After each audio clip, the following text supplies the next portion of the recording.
kuba yo muwala waliwo yakwatako akaso akambe nga bali eyo monstero nga ayagala mukola ki mufumita kati ono n'akakwata bw'ati Alvin ne kamusala engalo kati ono akomawo agamba mulaba kati mulowooza oyo omuwala ali so violent okuba kati nze ndi musajja mbeera sisobola kola ki kumukolako maanyi mangi kubanga oli bebi wange sisobola kumukolako naye ali violent nnyo yuno yansaza akambe ng'ayina n'ekimaaka nina n'ekifaananyi wano maaka y'amannyo ng'omuwala yamulumye nga yamulumye ne gakwatirako bwe gati wayingira eggwanika n'olaba muganda wo nga bamusaze bamubajjuddemu kubanga twali twagala kukola ki mumanya ebyenda bibeera wali mutima wali simanya kaki wali different parts buli kimu kyali nnomo naye omusawo natugamba tugenda sigazaako sample okwongera okukola ki okukebeya oba draga oba butwa poisoning oba biragalalagala oba kiki twongere okukebera naye ebyo bitwalamu obudde natugamba ebyo bitwalamukko kuki ku time kati mwe mujja genda muziike after some time gundi ejja kola kijja kuba efulu mbanjulira aba AK Furniture abakugu mu kukola entebe mu buli design yonna gy'oyagala ebitanda ne furniture yenna ow'omulembe ate nga muwangaazi kuba ku namba z'essimu zolaba wansi awo ku internet banonye ku AK Furniture oba basange e Mulago Kubbiri opposite Shell ne ku workshop yawe esangibwa ku Sapolo Kaggwa Road mu Kampala. Kuba ku namba z'essimu zolaba wansi awo ku internet banonye ku AK Furniture oba basange e Mulago Kubbiri opposite Shell ne ku workshop yawe esangibwa ku Sapolo Kaggwa Road mu Kampala. Airbnb home ge maka gapangisibwa nga galimu buli kimu ojja nango ezo zokka gasangibwa na mugongo kumpi n'ekiggwa ky'abajulizi oluguudo lwa Kolansi paka ku gate galina sitting room enteeketeeke obulungi dining effumbiro kosa n'ebisenge bisatu okuli ne master bedroom waliwo wifi CCTV kamera ziraba ebweru ne munda ku kisenge waggulu kuliko amasannyalaze okwetangira ababbi inverter etereka amasannyalaze ne gatavaako garden nnungi parking nnungi gate ya remote ekifo kino kyakommodatinga abantu okuviira ddala ku muntu omu couple family namwe abategese bupati obwenjawulo kuba ku namba z'essimu eziri wansi awo. CEO Beauty by Cassandra tulina habo wa buli kika supplements ebizigo ebyerusa n'ebiteerusa oyagala kusigala mu kala yo oyagala ku brighteningamu oyagala kwekuba mpiso emimwa gyo gyasirira tulina pink lips amajani gakuyambako mangu okufuna olubuto tulina empeke za kabina wamu n'ebizigo oyagala kugejja oba kukogga tulina bedroom product nako gels sabuni ya yerusa osobola tukubirako 0708 76 32 11 nga tusangibwa Mperere Ugayaza Road. Nze lujja omulungi atulaba okwetoola ensi yonna babuuzaako n'embebaza okubanga mugobera video zaffe ez'enjawulo waliwo emboozi etambula manyi bangi muyinza okuba temunnagiraba naye nga bagirabyeko mutandisa okubanga mugoberera ebigambo nga famire wejja ebirambika ku mwana waabwe eyafa. Omwana ono wa bulenzi emyaka 23 yali asomera ku MUBS omwaka gwa 2 era nga yafa akyadde ewagambibwa okuba girlfriend we era nga awo kati ebibuzo ebijjira mu nfaaye era nga family paka kati ekyatankana mu ebyo ebyogerebwa mu kufa kwa muganda waabwe omwana waabwe byonna kyosobola okuba nga omuyita eri family ye. So tuze okusookera ddala sister w'omulenzi yafa agenda kuba atukubira ekifaananyi mu abayinza okuba nga gwe gusoose okulaba emboozi eno tuyiseemuko mu nfa ya muganda waabwe then awo ngenda okuba nga ntandikira okuzimba ebibuuzo byaffe nga ebigenda okufaanana olwaleero n'okulaba nga tulaba wetusobola okuba nga tutuuka ku mbeera eno nga weekyafaanana kuba bo bagamba poliisi tennabayamba kimala mu nsonga eno ate n'ebimu ku bye bakafuna ku mmeeza si bamativu nabyo kwekyo bo ate kye baalabako nga muganda waabwe amaze okuba nga afa. Katutandikire wano okuzimba emboozi eno sooka obabuuzeeko. Erinnya lyange nze Namujuzi Jackie. Namujuzi Jackie. Yes. Obeera sister wa Alvin. Gwamuddako gwe mukulu. Nze mukulu we. Gwe mukulu ewaka? Yes. Yes sir. Nze mukulu ewaka. Gwe mukulu mu baana? Mu baana bana nze mukulu. Okay. Yes. Okay. Kakati njagala tulaba omulundi eno omuzimbire emboozi y'okufa kwa muganda wammwe nga tunatuuka mu kwemulugunya kwammwe. Alvin yafa atya? Kakati zali lwali naku z'omwezi nga lumu July 2025 omwaka guno gwennyini 2025 nga lumu ogw'omusanvu zali ssaawa 11 nga 45 around there. Okay. Nali ndi ku mulimu gye nkolera, essimu yange nekola ki nevuga. Kati nenjiwulira ng'evuga naye mu kiseera ekyo nalinawo client gwe ndi mukolako. Kati essimu nesitasooka giwa nnyo attention nesigala nga nkola ku customer. Kola olunaku nali nkozedde ku branch ya mami gyakolera kuba ye yali takoze kwolwo, yali mulwadde, yali amaze 2 days nga mulwadde. Kati nali ngenze muyambeko ku mulimu. Kati essimu we yavuga ne sitasooka gifaako nsooke malirize customer. Then after like 5 minutes nga ziyiseewo sister wange gwe bayita Alice najja nga wayiseewo eddakiika nga 5 najja ng'ayingira mu dduuka ng'adduka. Sister Alice? Yes. Ye akola? Akola naye ye akolera walala. Era mu kibuga omwo? Yes, akolera mu kibuga. Yadda ku mulenzi? Yanzirako ne kulyoka kuddako omulenzi. Yes. Kati najja ng'adduka n'angamba Jackie konze kiki? Nti Alvin bankubidde essimu bangambye Alvin afudde. Konze naye naawe olimba ani akugambye? Nangamba Eunice ankubidde essimu konze ekyo kiwala kitulimba atera nnyo okukola katemba walabika alimba. Kwe nangamba nedda ankubidde essimu apereza ne ka voice note. Alvin afudde? Yes. Eunice yani? Eunice yali girlfriend wa Alvin. Wa muganda wammwe? Yes. Kitegeeza mwali mumumanyi? Twali tumumanyi bulungi naddala nze nali mumanyi bulungi. Nga ne wakajjayo? Yajjanga ku mulimo. Ogugwo? Yes. Kati mukwemanya nga mwetegera kinkanki nga mutambula ng'abawala? Tetwatambula kutambula kuba bo bali ku campus nga basoma ate nga nze nkola. Naye nga atera okumpereza ku message nambuzaako oba olumu waliwo okwebafunamuko ka misunderstanding era najja ku mulimu. Yes. Natera okwogerako naye. Nga twogera ka misunderstanding ako kaali katutte ebbanga kinga okufaako tekunnabeerawo? Yali eyasooka yali ya last year 2024? Yes. Then yaddako yali ya July ya this year mu January. Yes. Nga tannafa mu July? Nga tannafa mu July. Kale genda maaso Eunice abakubira sister ajja gy'oli? Ajja ngamba Jackie Eunice ankubidde essimu angamba mbuno Alvin afudde kubanga namugambira nti olimba Alvin twali twamulese waka because bali molide nga tebasoma. Kati nga nebuuza omuntu gwe twalese waka kuba yalina emirimu gy'alina okukola waka nga ye teyakoze kwolwo eri asigaddeyo waka. Kati after all that nzijukira essimu yange nti nagiwuliddeko nga ekola ki ng'evuga. Kati nkwata essimu yange nkebera ngenda olabanga oyo omuwala yankubiddeko missed call. Kati amangu ago nenkwata ensawo yange n'essimu nenfuluma nga nkuba essimu nkole kinziremu mukubire. Kati omuwala we namukubira n'akwata. Mubuuza Eunice kiki? Mbu Alvin afudde. Konze muli luddawa? Nangamba tulye mbuya. Kati nefuna boda nemugamba boda ntwale mbuya. Kati awo nga ndigenda nenzamu nemukubira nemubuuza mbuya side ki? Nangamba tulye mbuya ku ssatu. Kati we namugjaako nenkubira mami mubuuze oba Alvin gyali ewaka. Nkubira mami mubuuza Alvin gyali ewaka. Bamanga ngamba taliiyo ewaka. Kati awo nga nsooka mujjako. Anziramu nkubira bano ba Eunice. Mami mpozi yali takoze? Yali takoze, yali mulwadde nga amaze ennaku yalwala ku Saturday kiro. Kati ne tumuddusa mu ddwaliro ssaawa 9 n'asiibayo ku Sunday. Kati ne ku Monday n'atakola. N'atakola. Alvin lwafa?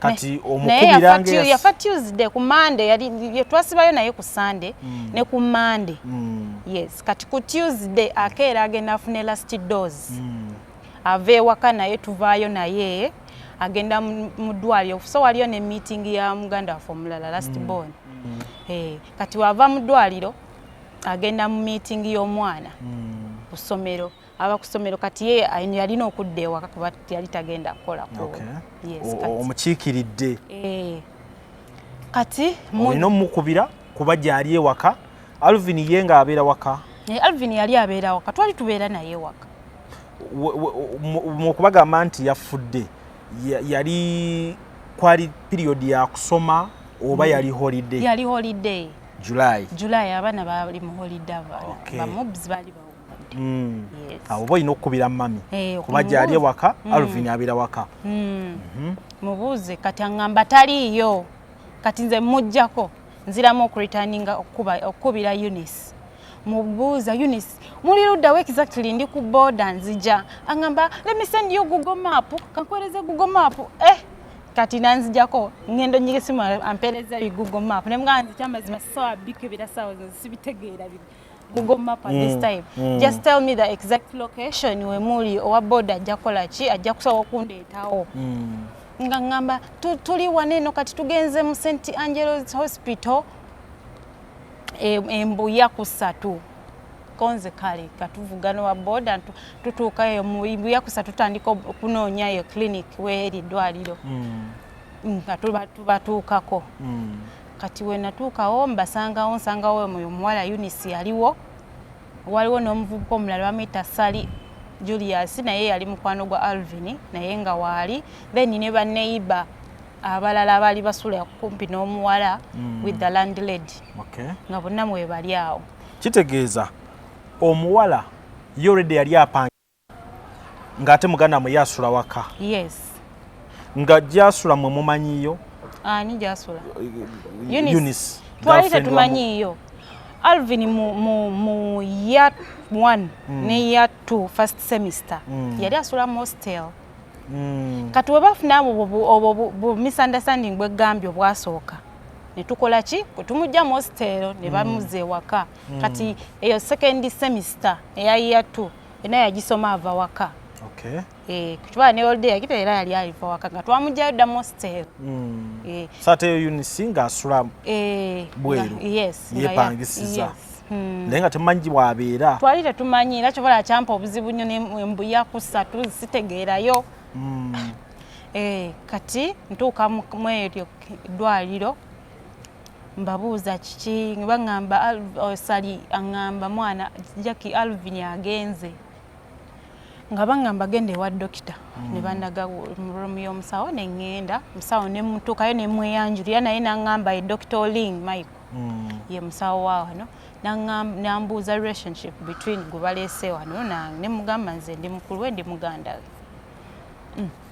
kati naŋŋamba muganda wo bamuleese wano eno naye abadde yamaze okufa eddakiika 2 emabega bagenza omutuusa ku ddwaliro nga yafudde dda 20 minutes back dokita watu bwe yaŋŋamba kati ne mubuuza afudde ki dokita naŋŋamba according to the girl's statement agamba nti omuvubuka yekoze eki yesse yetugidde mu kinaabiro ekyomuwala yes mu kinaabiro ky'omuwala era mbuno gya musanze kati naŋŋamba naŋŋamba but according to ffe betukozeeko ebitono betukebeddeko minor observations zetukozeeko nga ffe abawano tetulabyewo ene sign eraga nti ki nti omuntu yesse nti omuntu yeetuze nga buye bwakistatinze naŋŋamba naye you can do a postmortem report postmortem wa emulago okufuna more information kubanga ffe wano tetukola postmortem involve the police biki kane mugamba okay kati nambuuza wandyagadde omulabako mugamba katulinde daddi ajje kubanga nze ndi muganda naye nange nasooka ne mumuti omulaba ne mugamba soke tulindeko akole ki mzee yajje kuba naye yali ali mukuba. By the time nze nga ndi ku boda nange nali ndi mu direction. Yes. So towalaba ku muganda wo at that kati, moment? Yes.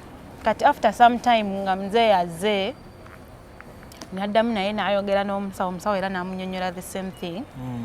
Nakola kyawo ne batutwala mu kasenge gye baali bamutadde. Mumulabeko? Tumulabe. Bila twamutuukako katanda kwe baali bamutadde nga kwali nga oneebaka bwoti. Ng'alinga eyeebase? Ng'alinga eyeebase nomo tewali oba scratch oba ekiraga. Talina kiwundu kyonna? Talina. Talina wadde musaayi gumuvaako naye ng'ali awo yeebase bwebase? Yes. Tayogera takola ki tassa? Yes. Bwakituufu kyali. Kati tumala omulaba then luvannyuma poliisi ejja etandika okuba ebifaananyi okuba omugenzi ebifaananyi biki ebyo bityo. Kati ffe tuvaayo eyo mwaka kasenge tujja tukomawo eno maaso ddwaliro. Kati ntandika okubuuza ku bavubuka ab'enjawulo mbabuuza mwe mulabyeko ku Alvin ng'omuwala wagambye abadde yeewanise mu kinaabiro. Ko yasooka n'agamba nze sirina kyendabye nange bampise kusitula kumbayambako kusitula muleeta. Kati mbuuza omulala n'omulala ngamba even me have not seen nange bampise buyisi. Kati ntuuka ku mukyala waliwo omukyala omukulu mugamba nnyabo biki mubuuzaako nga kitalo nga ngamba nga kitalo biki neeyanjulya ngamba nze landiroodi abadde asuza abantu. Landiroodi yajja ku ddwaliro? Okay. Nga ngamba nze landiroodi Eunice wabadde asula. Ne mugamba olinako kyonna kyowategeddeko nga ngamba ku makya nabadde obukuba butonyerera ku makyawo ku budde obw'okumakya nabadde ndi eyo ewange gyesobola ennyumba eringa flat waliwo wansi waliko ne wagguluggulu. Mbu nabadde ndi waggulu nempulira oluyogaano ku makya nga mpulira abalinga abayomba desika nempuliriza ninga kati ngamba yibaani kati ng'awulira mu lulumi y'omuwala mulimu abayomba. Yes. Kati then after some time wayiseewo ku bbanga awulira era abaseka. Kanagamba yasoose wulira abayomba kati ate awulira abaseka. Kati nagamba ndowooza bakoze eki baterezezza ensonga zaabwe. So wagezaako mubuuza nti amaloboozi gaali g'abawala oba mulenzi na muwala? Wagezaako okukituukako ekyo ku baali bayomba? Saamubuuza oba gaali gamu naye yangamba yawulira abasooka kuyomba. Kuba obudde bw'okumakya nsuubira okuba nti Alvin yali waka being holidays. Oluvannyuma ennyo tumanya nti Alvin waka yavaawo morning hours. Makya ffe twagenda naye n'avaawo. Kati aŋŋamba ate oluvannyuma mpulira abaseka. Nze ne ŋŋamba ndowooza bikoze eki biteredde nenzira ku byange nenkola emirimu gyange. Ate wayitawo olweggulo mpulira emiranga enduulu envaayo gye ndi nzikirira ndabe egundi enduulu gyeva ngenda otuuka ng'eva mu ruumu ya Eunice. Mubuuza nkuba bwenti kateni nnyingira ngenda omusanga asitudde Alvin ku bisambi ku lapsi ze wano weebati amukwatidde wano ku lapsi. Kati Landiroodi abuuza ki what's the problem? Omuwala amugamba mbu Alvin has hanged himself. Ko Landiroodi amubuuza yeetugiddewa eri mu kinaabiro. Kati Landiroodi namubuuza omugjeyo otya mu kinaabiro omuleete eno muddiiro omuntu eyeetuze. Ati omuwala n'amuddamu mbu if you are the one what would you have done? Landiroodi n'atya. Kati olweyo reply ono gyali amudzeemu ate n'addamu n'afuluma ennyumba n'agenda ayita ki obuyambi n'ayitawo abantu banaye mutuyambe. Landiroodi? Kati Landiroodi waliwo ne ku garage around there nga basula. Kati ne baleeta ka pick up bakole ki bamuteekemu. Kati baali basula omwana bamuteeke ku pick up ate kati emmotoka ya Sali neyingirawo. Sali yaani? Sali yali mukwano gwa Alvin. Sali Julius mukwano gwa Alvin ku ssomero ne waka buli kimu kubanga ne mukusooka mu hostel nga Alvin akyasula mu hostel bali ba sharing a room nechi ne Sally nga their roommates. Okay, so Sally ani amuyita olwo kati oluvanyuma tumutegera mbuso muwala yali yakubidde Sally nti mukwano gwe afudde kati mbuno Sally ajja n'emmotoka abagamba ate mumuteeka mweyo pick up mumuteke muyange kati nga bakyusa nga bamuteeka muyani Sally yali yakumanyi before bino nga tebinabeerawo Sally yakubirako kati mweyo process je nali nga ngende eyo mu pharmacy mu dwaliro nali ne Sally yankubira n'omwala nga wankubira yali missed call naye yali ndi ku boda ngenda Sally yankubira bambulira direction nga naye already yaliyo ku dwaliro kuba ye yaleta emmotoka n'abagamba ate muteeka mweyo mumuteeke mwene yange kati nga bamuteeka mu ya Sally bamuvuga bamutwalawa ku kitegeeza ono girlfriend yakubira family n'akubira n'emikwano gya Alvin for that matter bamutwala mu motoka ya Sally kati kwani yakubira Sally tewali mikwano mirala yakubira Sally kuba gwamanyi abamanyi n'abalala bonna abamanyi si Sally yekka gwamanyi bonna abamanyi kati nze Landlord yangamba kati munaye kwe kumuleeta wanenuwa mu dwaliro naye naffe twewunyiza ne mubuza Landlord olabyeko ku muntu nti oba nagamba sirina kyendabye ze musanza musitudde mu ddiiro ng'ali naye amuleze nange neewunya omuwala gyewa amaanyi agasumulula omuntu mu kinaabiro n'omuleeta n'omuteeka mu ddiiro n'omukuba n'ebifaananyi kuba yasooka mukuba bifaananyi omuwala alina ebifaananyi bya boyfriend we yamukuba ebifaananyi n'abituweereza nga ali mu bbanga oba nga ali wano wansi mu ddiiro ng'ali mu ddiiro si mu kinaabiro kati nagamba zineewunyiza omuwala n'afuna amaanyi n'ajja omuntu mu kinaabiro n'amuleeta mu ddiiro n'akuba n'ekifaananyi nga twannabakuba nduulu mugamba munange naffe twewunye obuvumu obwo obuvumu omuntu gyabujja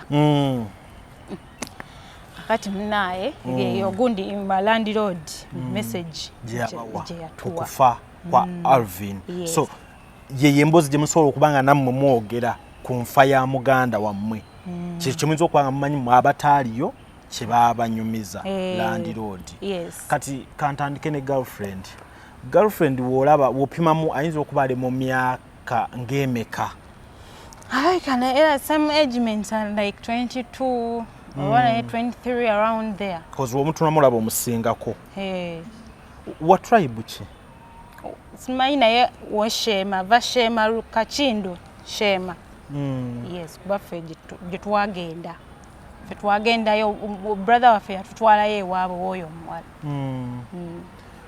mu misunderstandings zaabwe ne muganda wammwe zatambuliranga ku ki kesi ki eyabeerangawo mu butakkaanya bwabwe kati kesi yasooka eyali ey'omwaka ogwedde nze gye nasooka ommanyako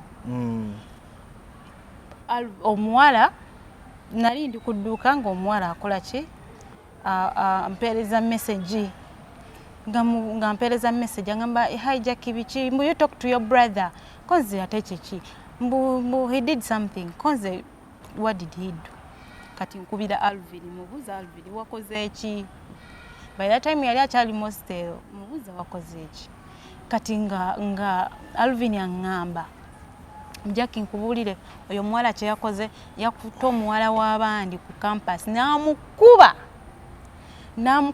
n'amusikama tu like zino earrings abawala ze bambala n'azisika omuwala n'ajja omusaayi yakoze olutalo nga suspectinga nti omuwala oyo mbu tweyagala ng'era yamukubye amugamba mbu you leave my man obwenzi kati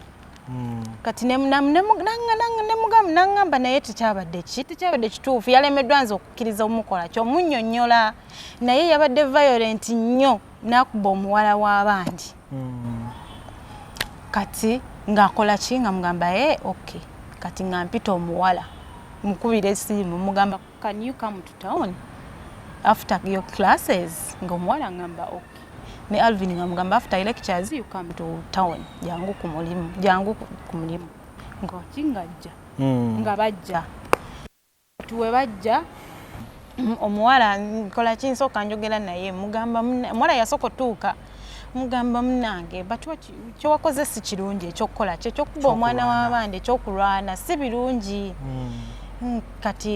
kati ne Alvin naye we yatuukira kati Alvin we yatuuka nga soka atubuuzaako awo biki ng'amala amugamba Eunice I'm sorry can we talk Eunice n'amugamba I will kill you mu maaso gange nga wendi bwenti nange natya nange nenkyewunya nga ali serious nnyo n'akimugamba I will kill you ne mugamba but kyoyogedde si kirungi you should relax be calm ne mugamba be calm yanakozesa nnyo oluzungu olongo omumanyi for some time obanga wakamulaba nali muwulidde nga mwera mumanyi ng'omulabyeko yes kuba Alvin yali yamutugambako kini nayo baby wange bwati ne bwati nga yamutunyumizaako ffe baganda be kati eyo boldness ey'okugamba muganda nti I will kill you olowooza yasinzira ku mbeera ki nti yali akumanyi nnyo nti ng'alyoke with yo kwogera yali tamanyi nnyo as such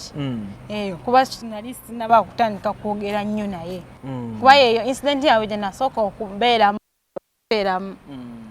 so gw'otamanyi nnyo era gwe gw'atamanyi nnyo n'akwogererako ekigambo ekifaanana kinene weekityo kati ne mugamba nedda kakkana kyoyogedde si kirungi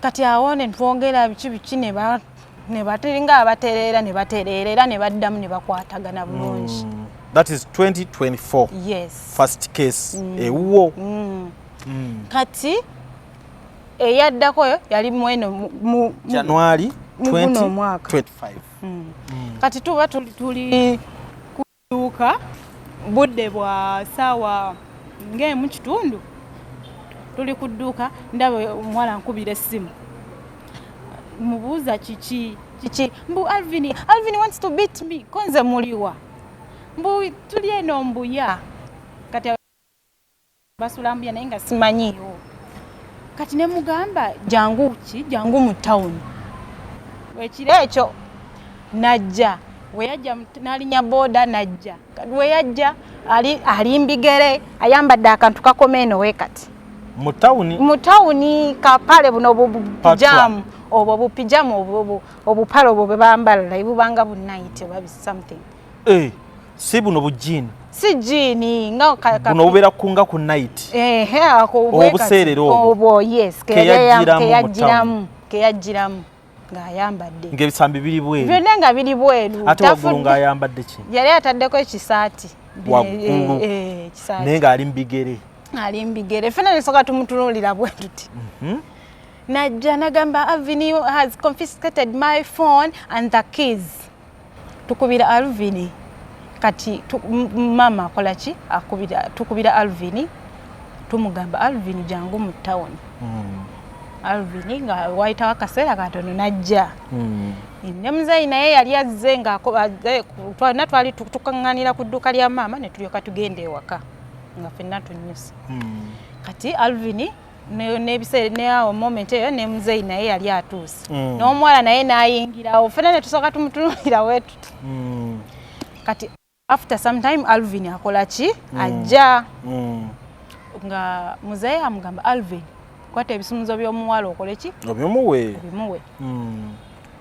Alvin ng'ajjayo ebisumuzo ng'abimuwa ng'amugamba kwata n'essimu ogimuwe naye ng'agikwata ng'agimuwa meaning ebintu ebyo byali bituufu yali abiwambye era ayinza okuba yali amukubyeko yali tamukubye kuba ku ssimu yagamba Alvin wants to beat me Alvin ayagala kunkuba yes kati tukola ki bamala obimuwa tumuwa ne transport omuwala tumuwa mama namuwa engatto ze namugamba zoba ogendera kuba yali tazze nangatto namuwa n'engatto ze namugamba ne tumuwa ne ssente za transport ye naddayo mu stero Alvin etudda naye ewaka kati bwe twatuuka ewaka Alvin tumubuuza Alvin kiki kibaddewo nagamba mmwe nno y'omuwala mumwetekera naye yo omuwala muyye ye mulimba kuffe kiki n'agamba olaba nvudde wano. Alvin yali akola emisana ng'asoma evening classes.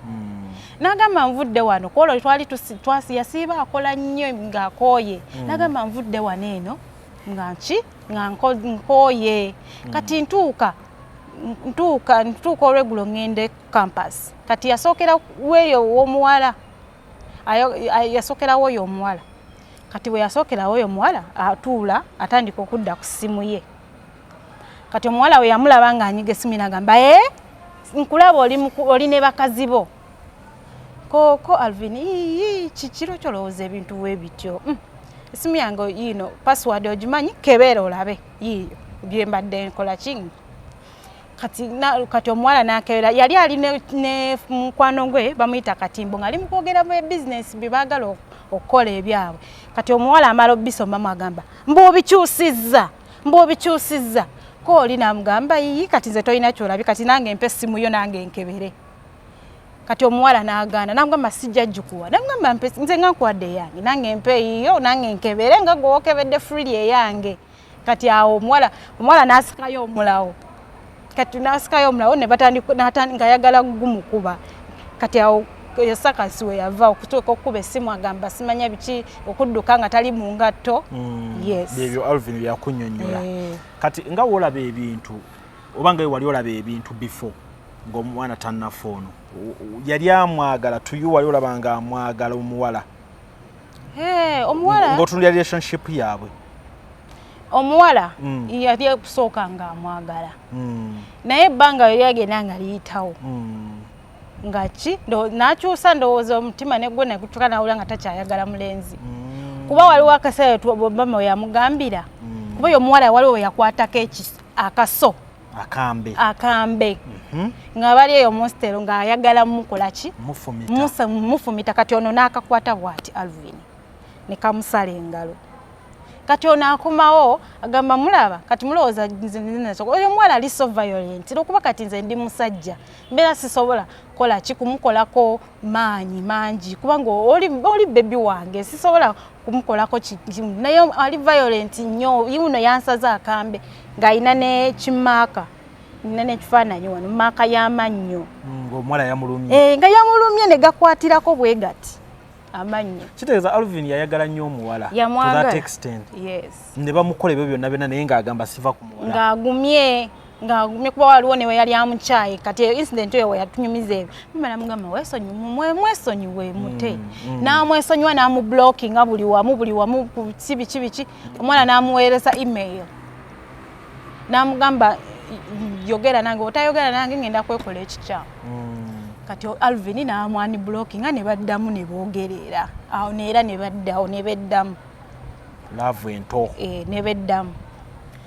Kati omwana amala okufa bagenda batwala omulambo ku postmortem. Twali tugenda ku postmortem report. Batwala bamutwala e Mulago. We bamutwala e Mulago ffe tukola ki? Bamutwalayo ekiro kya first Tuesday.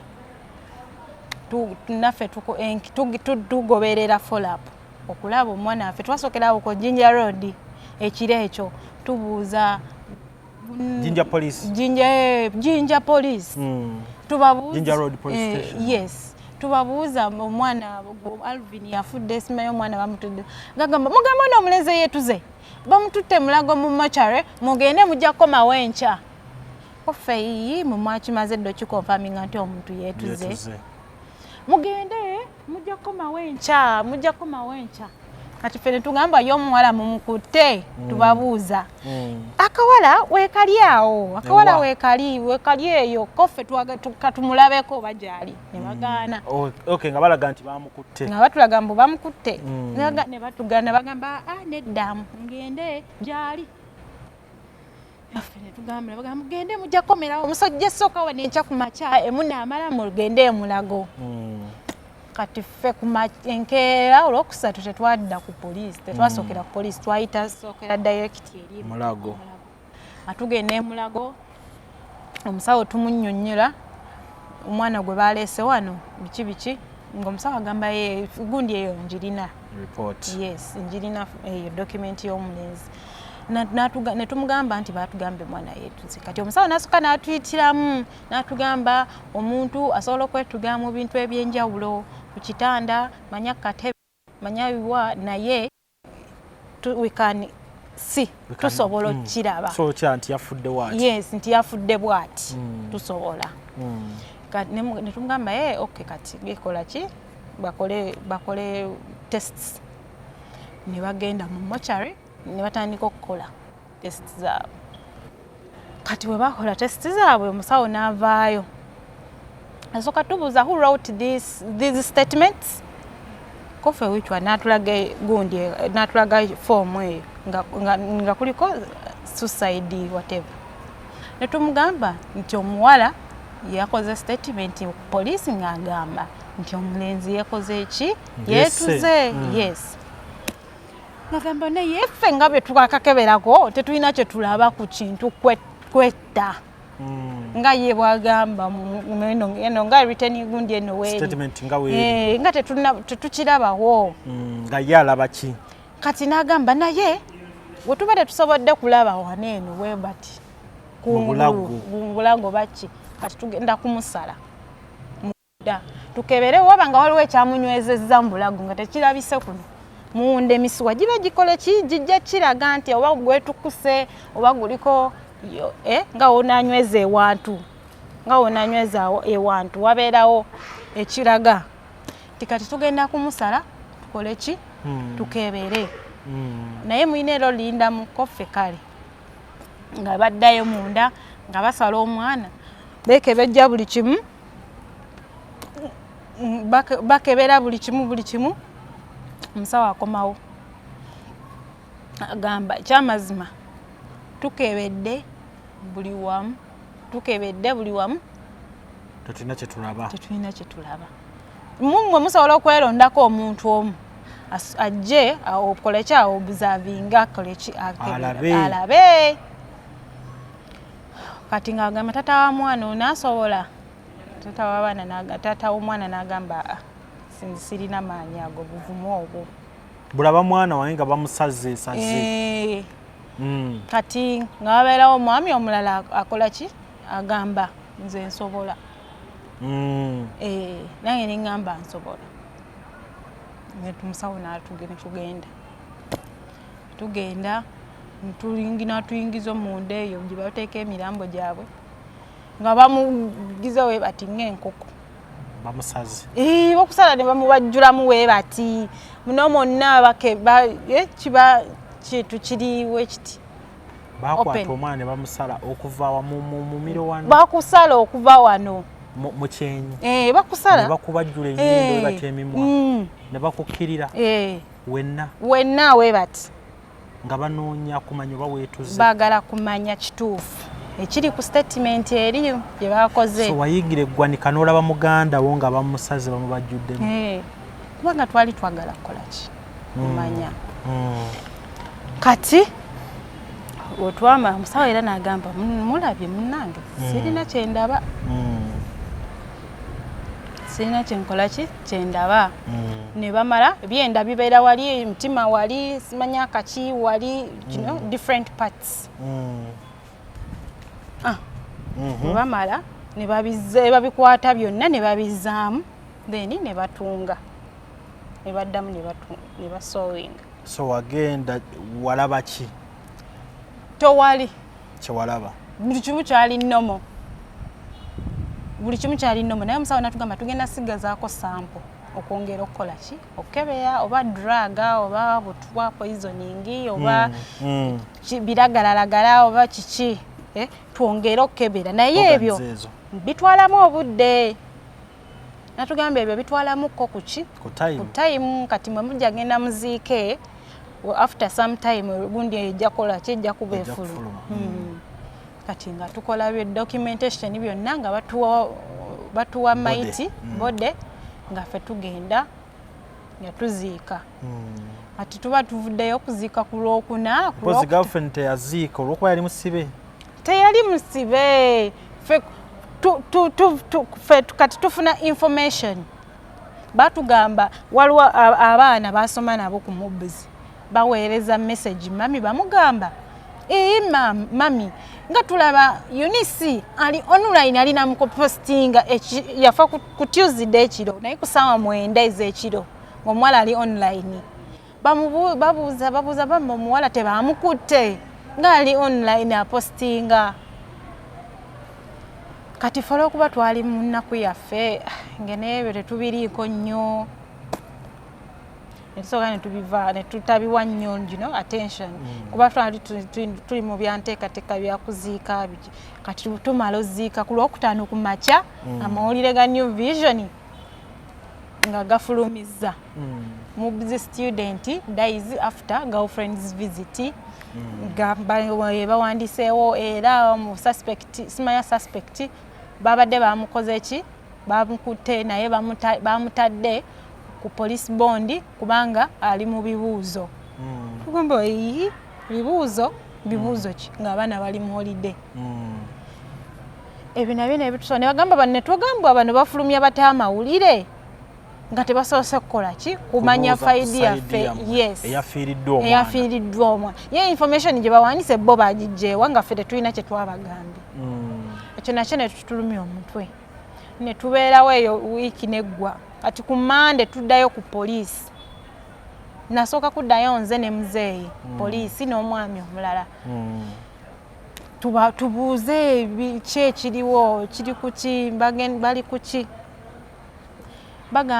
batugamba mbu bakyanoonyereza simanya biki batubadala bubadda zibeebuzaabuza balinga abatamanyi fayiro tubasaba tubugira fayiro namba bannange poliisi ya Jinja Road netusooka ne tubeera awo ne muzeeyi tugezaako kalo finding information tebanatujjako na statement fe ate nga it would be the first thing kye bandisoose okukola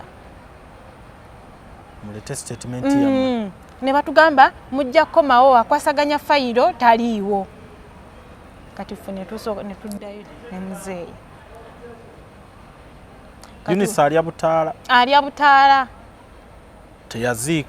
teyaziika family yadde notuweerezaako ka message nti obanga kitalo obanga kiki ate nga baali batumanyi bulungi oyo muganda wa Eunice ne mu klinika awo yaliyo naye nga mpitako buyisi bwati bwaline muganda we aline muganda ate nga baali bamanyi n'omugenzi baali bamumanyi nnyo bonna abo ba family yaabwe naye tewali yadde kye baakolako kujjako kye baakola kutaasa mwana waabwe kyekyokka kakati okwemulugunya kwammwe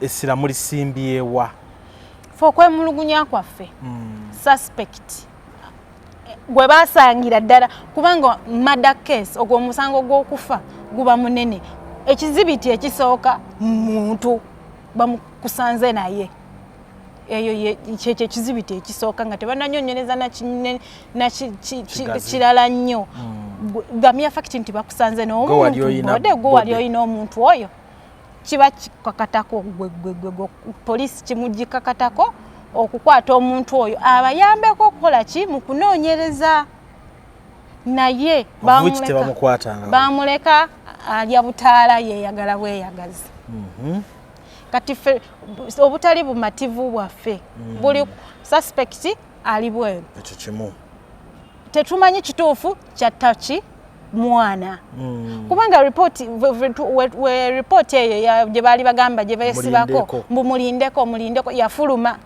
yegamba ki mu kufuluma eraga nga batugamba omwana yaziira suffocated naziira kyekikola ki report gye baalaga nga tassa naafa kiziiro yafa kiziiro bimala ofuluma tubagamba nti mwagamba munaye mulinze ki eno ripooti y'abasawo yiino efulumye bagamba tumulindeko tukyakola okunoonyereza okulala ebya forensics simanya biki messages ez'enjawulo mu ssimu y'omuwala eya Sally n'ey'omugezi tukole ki tumanye n'eyo ripooti neekola ki neefuluma bigenda ofuluma Sally message ziraga nga ate yali yeyagala nono omuwala Sally ono besti Julius ate yali akwana oli omuwala nga beeyagala era n'ono omuwala nga alaga n'okulaga nga we yakoowa dda Alvin ono amugamba mwesonyiwe muleke mwana wa nnyoko you know ng'era bateesa n'olunaku lwennyini omugenzi bwe yafa baali bateesa kukola ki baali bagenda kusisinkana olw'eggulo kubeera message ziraga nti we are going to meet in the evening hours yes so zezo messages police ze yafuna messages police ze yafuna ate naffe tulina messages ze twafuna nga muzijja wa ekiro kwe kya 31st Alvin kusaawa 9 ez'ekiro azuukusa sister wange Alice amugamba Alice sokompe ku simu yo mangu Alice amugamba ati kinagamba sokompe n'ekyo njagala okukola ko Alice amugamba simu teriiko muliro namugamba kanjiteke ku charger bachajingako katini amugamba mutera mu password amuwe simu addayo ye mu kisenge kye kati bwafe enkeera Alice ajjukira gamba ye Alvin yansabye simu yange ekiro yabadde ajagaza kikankebere agenda ogikeberamu nga mulimu yabadde na recordinga chat gye yachatinze ne Sally ekiro ekyo Snapchat yali achatinga ne Sally mukiro kati ngali mumubuuza ali ono Alvin abuuza nti bro n'olya mukazi wange ono namuddamu namugamba mbuleka naawe oyagala kunyumirwa wekka namugamba naye bro naye okola kyaki ekyo ono namugamba Sally naddamu namugamba mbu omanye ekiwoomanga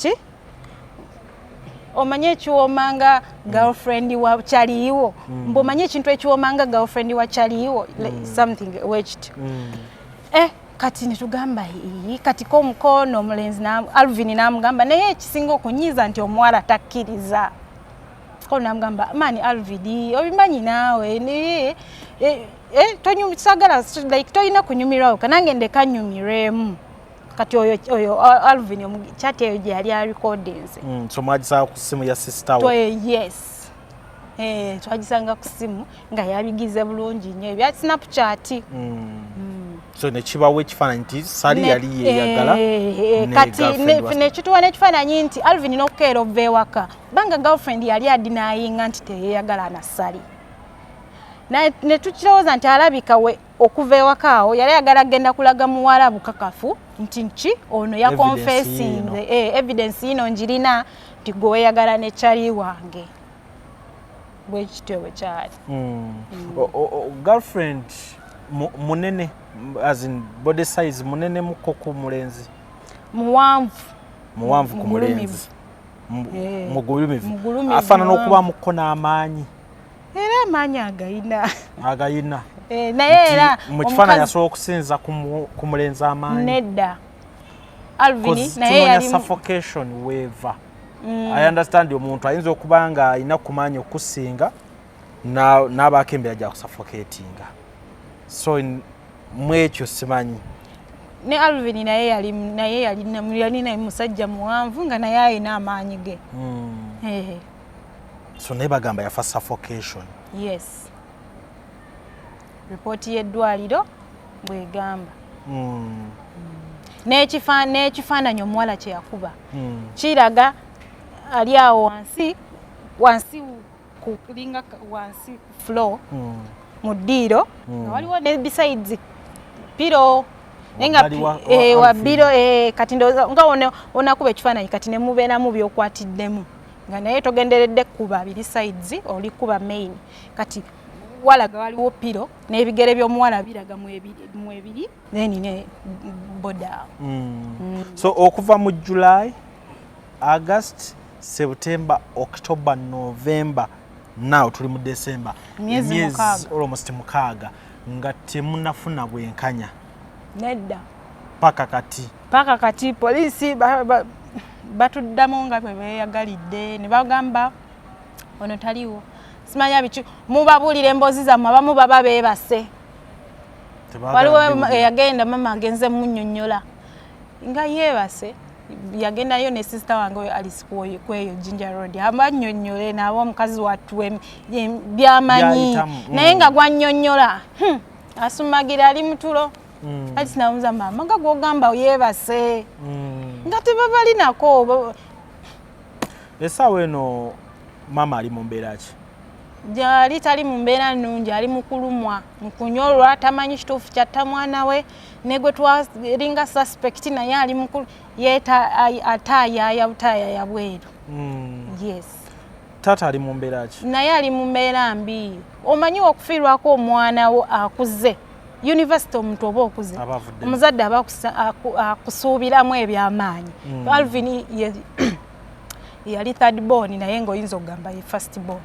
bafe abawala omulenzi aba mujagujagu kati omuzadde naye kiba kimwanguyira nga aba akusuubiramu bingi byosobola okukola buli kimu ye yalinga wali akirwaninga nga ne muzaini waba taliiwo amanyi Alvin waali kiri oke ye mwana omulenzi yekka ye mulenzi omukulu omuto wa senior 2 bambi kati yali omukulu era ng'ebisinga yabikwasaganya sobolaba okulumwa okwo kubaawo n'obutali bumativu nemutulaba tuzunga mawulire twetaaga kumanya kituufu tisi obeerayo eri with that pain naye ng'omanye kituufu ekyakola ki esatwala omwana okuba abantu munaye bafa naye afudde ki manyi eyo okuva out of the blue ne bagamba oli afudde ate nga tebitegeerekeka tewaliwo mbeera gyonna gye yali ayitamu tioba motoka emukonya accident tioba ki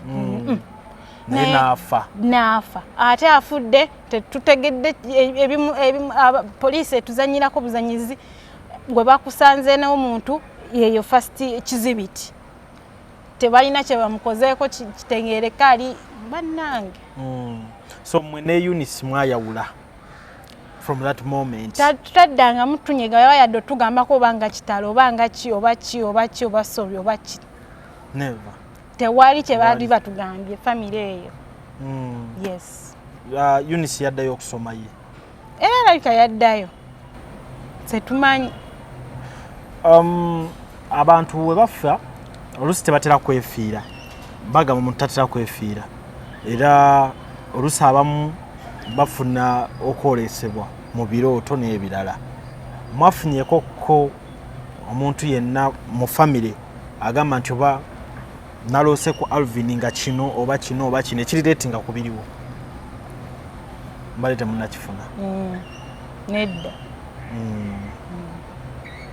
so essaawa eno munoonya bwenkanya tunoonya bwenkanya twagala kumanya ekituufu kyatta muganda waffe twagala bwenkanya yes anyway tugenda kubasabira and tugenda kwongera okubasupportinga mukyo kirimu okunoonya justice poliisi esirise nnyo teri n'okutandikako okulaga kufulumya ezo ripooti oba ki twaliwo